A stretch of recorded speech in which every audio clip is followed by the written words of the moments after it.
মাত্র ৮ বছরের ছোট্ট শিশু বোনের বাড়িতে বেড়াতে গিয়ে নির্মম ধর্ষণের শিকার হয়, যার অবস্থা দেখে কর্তব্যরত ডাক্তার নিজেই কান্না করেছিল। ধারালো ব্লেড দিয়ে শিশুটির গৌণাঙ্গ কেটে চালানো হয় পাশবিক নির্যাতন। না, এটা কোনো গল্প বা কাল্পনিক ঘটনা নয়। আজ বলবো আসিয়া নামের সেই নিষ্পাপ শিশুর কথা, যেটা ছিল বাংলাদেশের ইতিহাসে সবচেয়ে ভয়ানক ধর্ষণ মামলা, যার নির্মমতা পুরো দেশকে রাজপথে নামতে বাধ্য করেছিল। যে মামলার বিচার প্রক্রিয়া এত দ্রুত সম্পন্ন হয়েছিল যে বাংলাদেশের বিচার ব্যবস্থায় নজিরবিহীন ঘটনা হিসেবে বিবেচিত হয়েছে। ৫ মার্চ ২০২৫ মাগুরা সদরের নিছানন্দওয়ালী গ্রাম। অন্ধকার নিস্তব্ধ রাতে ৮ বছরের ছোট্ট শিশু আসিয়া ছোট বোন হামিদার পাশেই শুয়েছিল। নিম্ন মধ্যবিত্ত পরিবারে বেড়ে ওঠা হামিদার মাত্র ৪ মাস আগেই এই বাড়িতে বিয়ে হয়েছে। কিন্তু কোনো এক অজানা কারণে হামিদা বাবার বাড়ি থেকে আর আসতে চাইছিল না। কিন্তু পরিবার আর এলাকার লোকের চাপে সে আবার শ্বশুর বাড়িতে এসেছে। আর সেই অজানা কারণেই সে নিজের আদরের ছোট বোন আসিয়াকে নিজের সাথে করে নিয়ে এসেছে।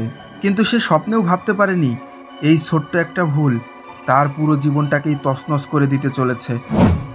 রাত বাড়ার সাথে সাথে পরিশ্রান্ত হামিদা গভীর ঘুমে আচ্ছন্ন হয়ে পড়ে। আর ঘুমটা ভাঙে অদ্ভুত কিছু শব্দে। ঘুটঘুটে অন্ধকারের মধ্যে তার কানে ভেসে আসতে থাকে ছোট্ট আসিয়ার আর্তনাদ। সাথে সাথে ঘরের লাইট জ্বালাতেই হামিদা দেখতে পায় আসিয়া মেঝেতেই পড়ে রয়েছে আর নিজের চেপে ধরে কান্না করছে। ছুটে গিয়ে হামিদা জানতে চাইলে আসিয়া জানায় তার নাকি অঙ্গে জ্বালা পোড়া হচ্ছে। সদ্য কিশোরে পা দেওয়া হামিদা বিষয়টাকে বুঝে উঠতে পারেনি। সে এটা স্বাভাবিক ভেবেই আসিয়াকে সান্ত্বনা দিতে থাকে। কিন্তু আসিয়ার মুখে সবটা শুনে হামিদা পুরোই হতভম্ব হয়ে পড়ে। এতদিন সে যে নির্যাতন সহ্য করেছে, আজ সেটাই তার ছোট বোনের সাথেও করা হয়েছে। হামিদা তখন নিজের কানকেও বিশ্বাস করতে পারছিল না।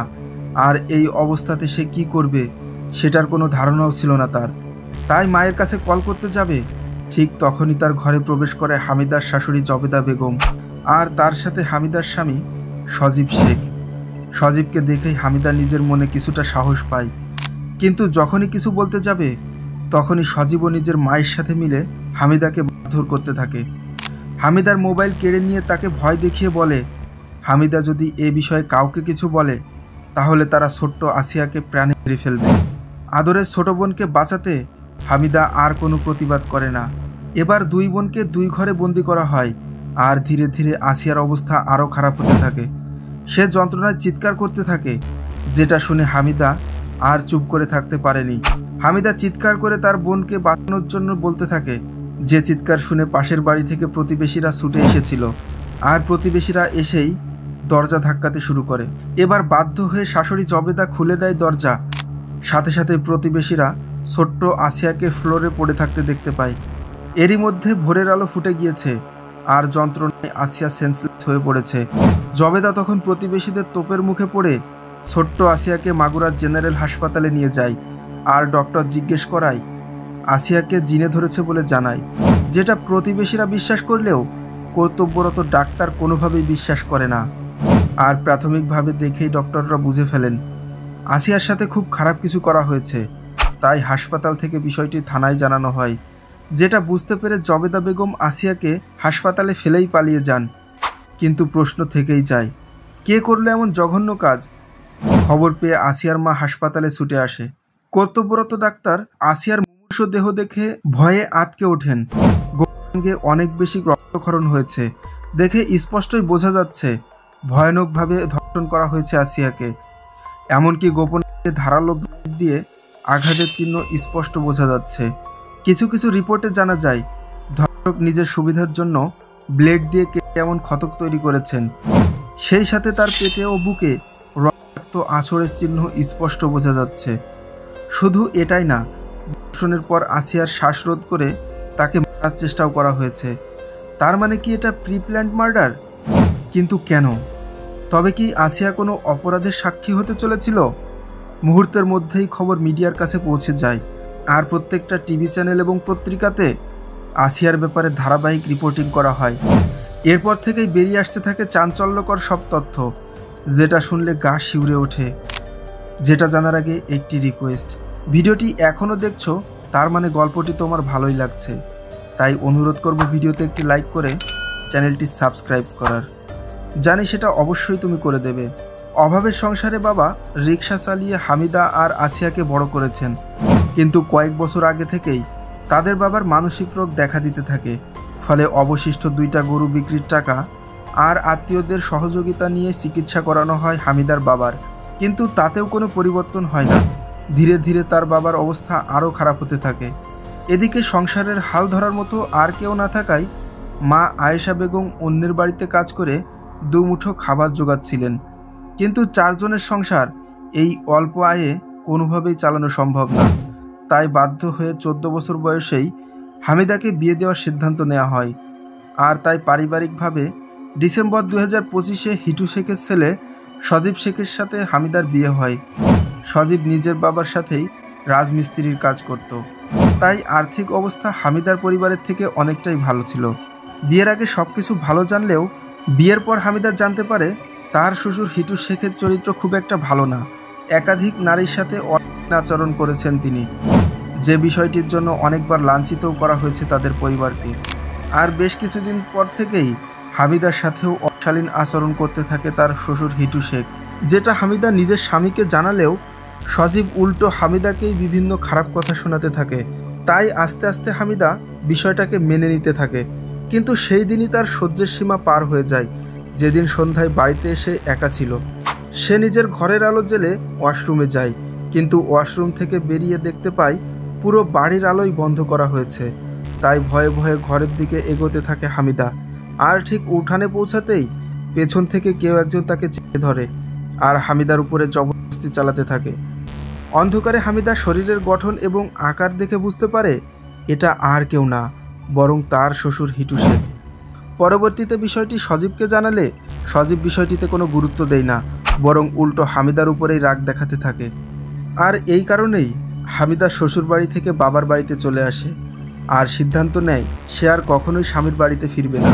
কিন্তু বাড়িতে বিষয়টি জানালেও হামিদার কথায় কেউই বিশ্বাস করে না, বরং এলাকার লোক এবং পরিবারের লোকেরা মিলে তাকে স্বামীর ঘরে ফিরে যাওয়ার জন্য বোঝাতে থাকে। তাই হামিদা নিজের শ্বশুর বাড়িতে ছোট বোন আসিয়াকে সঙ্গে নিয়ে যায়, কারণ সে বয়সে ছোট হলেও হামিদার উপরে হওয়া অত্যাচারের বর্ণনা তো দিতেই পারবে। এতে হামিদা নিজেকে সত্য প্রমাণ করতে পারবে। কিন্তু সে এটা স্বপ্নেও ভাবতে পারেনি ছোট্ট আসিয়াও এই মানুষরূপী পশুদের থেকে রক্ষা পাবে না।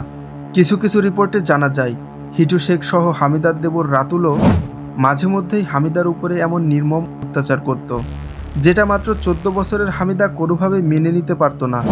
আর 5 মার্চের সেই রাতেও হামিদার সাথে নির্যাতনের সময় সেটা আসিয়া দেখে নিয়েছিল, আর এজন্যই তাকে শেষ করার জন্য পরিকল্পনা করা হয়েছে।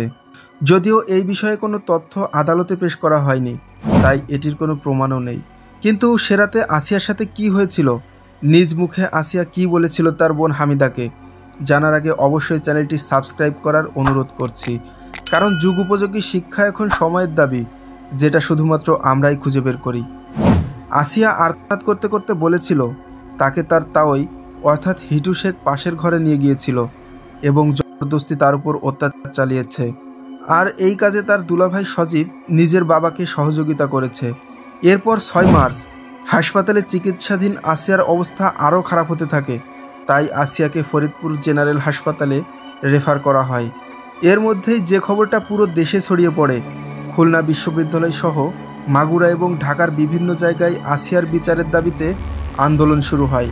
প্রতিটা নিউজ চ্যানেলে আসিয়াকে নিয়ে রিপোর্টিং করা হয়, যেটা ছিল বাংলাদেশের ইতিহাসে সবচেয়ে ভয়াবহ ধর্ষণ মামলা। 7 মার্চ আসিয়ার অবস্থার আরও অবনতি হতে থাকে, তাই ফরিদপুর জেনারেল হাসপাতাল আসিয়াকে ঢাকা মেডিকেল কলেজ হাসপাতাল রেফার করেন। একদিকে আসিয়া জীবন মরণের সাথে লড়াই করতে থাকে, অন্যদিকে তার বিচারের দাবিতে পুরো দেশ কাঁপতে থাকে। পুরো দেশ আসিয়ার সুস্থতা কামনা করতে থাকে। দেশের পাবলিক বিশ্ববিদ্যালয় এবং বিভিন্ন শিক্ষা প্রতিষ্ঠানের ছাত্ররা রাস্তায় নেমে পড়ে আসিয়ার বিচারের দাবিতে। অন্যদিকে পুলিশও থেমে থাকেনি, কারণ এমন নির্মম ঘটনা মানব সভ্যতার ইতিহাসে আসলেই বিরল। এরপর 8 মার্চ আসিয়ার মা আয়েশা বেগম মাগুরা কোতোয়ালি মডেল থানায় একটি ধর্ষণ মামলা দায়ের করেন, যেখানে বড় মেয়ের শ্বশুর হিটু শেখ আর তার স্ত্রী এবং 2 ছেলের নামে মামলাটি করা হয়েছিল। অন্যদিকে আসিয়ার অবস্থা অনেকটাই খারাপ হয়ে গিয়েছিল, তাই তাকে ঢাকা মেডিকেল কলেজ হাসপাতাল থেকে সিএমএইচে রেফার করা হয়, যেখানে অনেক উন্নত চিকিৎসা দেওয়ার পরেও আসিয়ার কোনো রেসপন্স পাওয়া যাচ্ছিল না, বরং তার অবস্থা ক্রমেই আরও খারাপ হতে থাকে। এরপর 10 মার্চ আদালত হিটু শেখের 7 দিনের এবং বাকিদের 5 দিনের পুলিশ রিমান্ড মঞ্জুর করে।